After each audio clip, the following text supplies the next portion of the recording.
আসসালামু আলাইকুম রাহমাতুল্লাহ। সুপ্রিয় দর্শক শ্রোতা, আপনারা অবগত আছেন আগামী 17 তারিখ রোজ সোমবার বাংলাদেশে পবিত্র ঈদুল আজহা কোরবানির ঈদ অনুষ্ঠিত হতে যাচ্ছে। সকলকে পবিত্র ঈদুল আজহার অগ্রিম শুভেচ্ছা জানিয়ে শুরু করছি আজকের ভিডিও। প্রিয় দর্শক শ্রোতা, এই কোরবানির ঈদকে কেন্দ্র করে আমাদের সমাজে বেশ কতগুলো প্রশ্ন উত্থাপিত হয়। এর মধ্যে সবচেয়ে বেশি যে প্রশ্নটা আলোচনায় আসে তা হলো কোরবানির পশুর সাথে আকিকা দেওয়া যাবে কিনা। এই ব্যাপারে ইনশাআল্লাহ দালিল ভিত্তিক বিস্তারিত আলোচনা অল্প সময়ের মধ্যে আমি আপনাদের সামনে তুলে ধরব। আশা করি মনোযোগ দিয়ে সম্পূর্ণ ভিডিওটি দেখলে এই বিষয়টা আপনার কাছে একেবারে স্পষ্ট হয়ে যাবে। এই ব্যাপারে জমহুরে ওলামায়ে কেরামগণ বলছেন লা বা'সা ফিহ, অর্থাৎ কোরবানির পশুর সাথে আকিকা দেওয়ার মধ্যে কোনো ধরনের ক্ষতি নেই বা কোনো সমস্যা নেই। এবার আসুন আমরা রাসূলুল্লাহ সাল্লাল্লাহু আলাইহি সাল্লামের হাদিস গ্রন্থ যদি তালাশ করি তাহলে সেখানে কি পাওয়া যায় তা দেখে নেই। রাসূল আকরাম সাল্লাল্লাহু আলাইহি সাল্লাম হাদিসের মধ্যে কোরবানি শব্দটাকে বোঝানোর জন্য নুসুক শব্দ ব্যবহার করেছেন। যেমনটি আবু দাউদ শরীফের 2800 নম্বর হাদিসে এসেছে, রাসূলুল্লাহ সাল্লাল্লাহু আলাইহি সাল্লাম বলেন ওয়া নাসাকা নুসুকানা।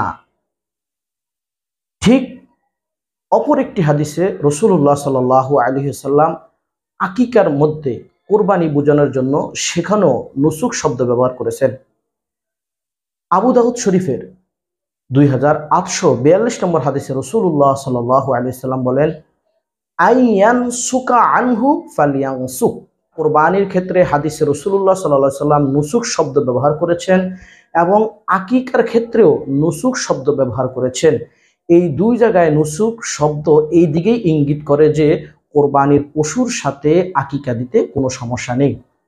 দ্বিতীয়ত, এই কোরবানির মধ্যে রাসূলুল্লাহ সাল্লাল্লাহু আলাইহি সাল্লাম পশুর রক্ত প্রবাহিত করার কথা বলেছেন। এটাকে আরবিতে বলা হয় ইহরাকুদ্দম।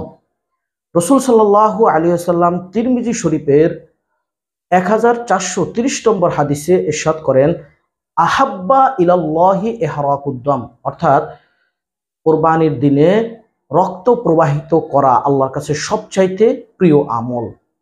অনুরূপভাবে এই ইহরাকুদ্দম শব্দটাকে আকিকার ক্ষেত্রে রাসূলুল্লাহ সাল্লাল্লাহু আলাইহি সাল্লাম ব্যবহার করেছেন।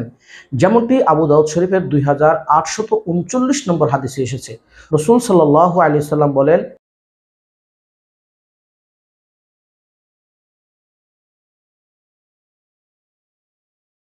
এই শব্দটা ব্যবহার করেছেন এবং কোরবানির ক্ষেত্রেও ব্যবহার করেছেন।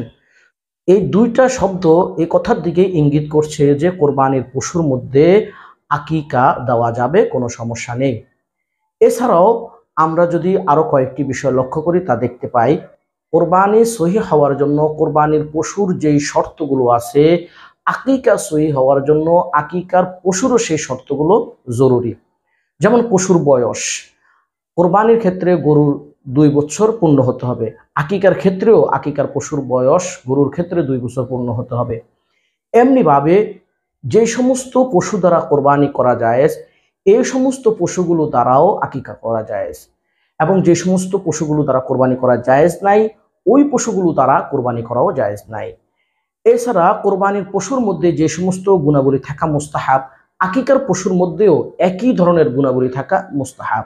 কোরবানির পশুর ক্ষেত্রে যে সমস্ত বিষয়গুলো মাকরুহ, আকিকার পশুর ক্ষেত্রেও ওই বিষয়গুলো মাকরুহ। এছাড়াও কোরবানির গোশতের যে বিধান, আকিকারও একই বিধান। এই সমস্ত বিষয়গুলো এদিকেই আমাদেরকে ইঙ্গিত দিচ্ছে যে কোরবানির পশুর মধ্যে আকিকা দেওয়া যাবে, এতে কোনো সমস্যা নেই।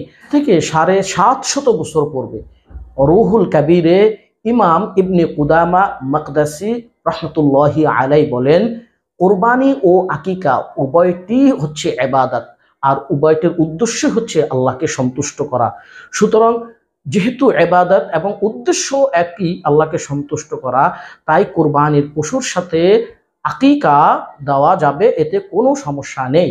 তাহলে আজ থেকে 750 বছর আগেও যদি এই ফতোয়া দিয়ে থাকে কোরবানির পশুর সাথে আকিকা দেওয়া যাবে না, তাহলে এখন আমাদের সমাজে কেন এটাকে নিয়ে এত বিতর্কিত, এত আলোচনা হচ্ছে? সুতরাং আমি আপনাদেরকে বলবো আমার এই সামান্য আলোচনার মাধ্যমে অন্ততপক্ষে এই বিষয়টা আপনার কাছে আমি পরিষ্কার করতে পেরেছি যে কোরবানির পশুর সাথে আকিকা দেওয়া যাবে, এতে কোনো সমস্যা নেই।